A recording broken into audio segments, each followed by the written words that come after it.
জয় রাম, জয় গুরু, নমস্কার। গল্প কথায় রাম ঠাকুর চ্যানেলে সব বন্ধুদের স্বাগতম। বন্ধুরা, আজ আমি ডিঙ্গা মানিকের স্বর্গীয় মনমোহন মালাকারও বারবধূদের নাম প্রাপ্তি প্রসঙ্গে আপনাদেরকে একটি গল্প পড়ে শোনাব। গল্পটিকে আমি 3 পর্বে ভাগ করে নিলাম। এখন আমি প্রথম পর্ব আপনাদেরকে বলে শোনাচ্ছি। বহু বর্ষ পরে ঠাকুর মহাশয় তাহার পৈতৃক বাসভবনে এসেছেন ফরিদপুর জেলার ডিঙ্গামানিক গ্রামে। ঠাকুর পরিবারের সকলেই আনন্দিত। এই আগমন বার্তা ক্রমশ গ্রাম থেকে গ্রামান্তরে ছড়িয়ে পড়তে লাগলো। আর দলে দলে নরনারী সকালে বিকেলে আসতে লাগলেন অবিরাম।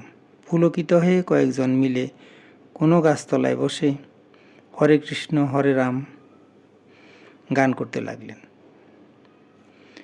তৎপরতার সঙ্গে কেহ কেহ খোল করতাল সংগ্রহ করে এনে ঠাকুর বাড়ির পুকুর পাড়ে বসে মহানাম সংকীর্তনে মত্ত হয়ে রইলেন। সহসা যেন কোনো মহামন্ত্রে বিদ্যালঙ্কার বাড়ি আনন্দ মুখরিত হয়ে উঠল। হাজরা রোড ও কালীঘাট রোডের সংযোগস্থলে অবস্থিত মালাকার জুয়েলার্সের মালিক শ্রী মনমোহন মালাকার তখন নবীন যুবক। তিনি ডিঙ্গামানি গ্রামের পার্শ্ববর্তী কোনো গ্রামের অধিবাসী ছিলেন। সকালবেলায় বাড়ির কোনো কাজে তিনি খানিক দূরে এগিয়েছেন। এমন সময় তার সঙ্গে জনৈক পূর্ব পরিচিত ভদ্রলোকের সাক্ষাৎ ঘটে। ওই ভদ্রলোকের মুখেই মালাকার জানতে পারেন ঠাকুর মহাশয় এসেছেন, এবং তিনি এও জানালেন যে তিনি ঠাকুর মহাশয়ের দর্শন করেই ফিরছেন। মালাকার কিছুক্ষণ চুপ করে রইলেন। ঠাকুর দর্শনের অভিলাষ তাহার দীর্ঘকালের। আজকের সকালে কি সেই সোনার কপাট তার সামনে খুলে যাবে? ওই ভদ্রলোক বললেন, ঠাকুরের কোথাও দীর্ঘস্থিতি নেই, কোথাও 1 ঘন্টা, কোথাও 2 ঘন্টা, কোথাও বা আধবেলা, অথবা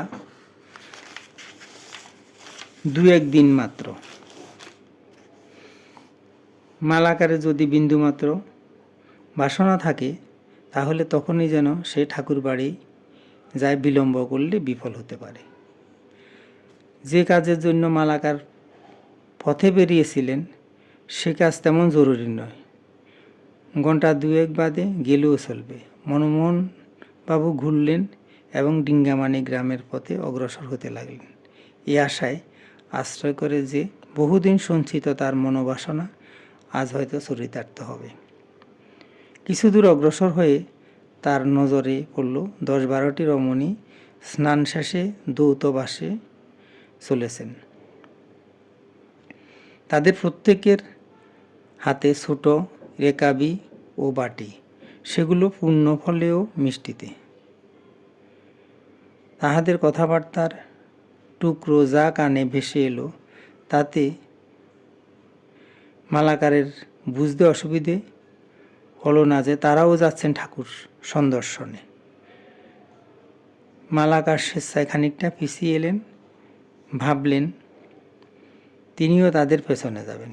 মালাকার দেখতে চান ঠাকুর তাদের ঘরে ঢুকতে দেন কিনা, এবং তাদের দলের লোক ভেবে তাকেও কি করেন, তবেই বোঝা যাবে রাম ঠাকুর সত্যিই ঠাকুর কিনা। বন্ধুরা, প্রথম পর্ব আজ এখানে শেষ করলাম। আগামী দিন দ্বিতীয় পর্ব নিয়ে আপনাদের কাছে আসব। বন্ধুরা, এখন আমি শ্রী ঠাকুরের 2-1টি বাণী পড়ে আপনাদেরকে শোনাচ্ছি। ঠাকুর বলেছেন, ভগবান যাহা করেন তাই হইবে, প্রারব্ধ প্রসন্ন হইলে সকলেই হইতে পারে। ঠাকুর আবার বলেছেন, সংসারে যাহা কিছু যোগ যাগ তপস্যাদি দ্বারা কৃতবিজ্ঞ অহংকার শক্তির দ্বারা প্রতিবোধন হইয়া থাকে তাহা সকলেই ভ্রান্তিমূলক, মাত্রা স্পর্শ, ইন্দ্রিয় মাত্র। আপাতত সুখপ্রদ পরিণাম বিষমীব হইয়া থাকে। অতএব জগতে এক প্রতিভক্তির অতি ভিন্ন অন্য কোনো উপায় গ্রস্তের সংসার তরঙ্গের তাড়না হইতে নিষ্কৃতির উপায় নেই। অতএব অন্য আশা, অন্য ভরসা, কামাদি, অন্য চিন্তা করি হরি প্রতিগত চিত্ত সংস্থাপনে চেষ্টিত হইবে। বেদবাণী 1। বন্ধুরা, আজ এই পর্যন্তই। আগামী দিন আবার শ্রী শ্রী ঠাকুর সম্পর্কে গল্প বাণী নিয়ে আপনাদের সাথে থাকব। বন্ধুরা, চ্যানেলটি যদি আপনাদের ভালো লেগে থাকে তাহলে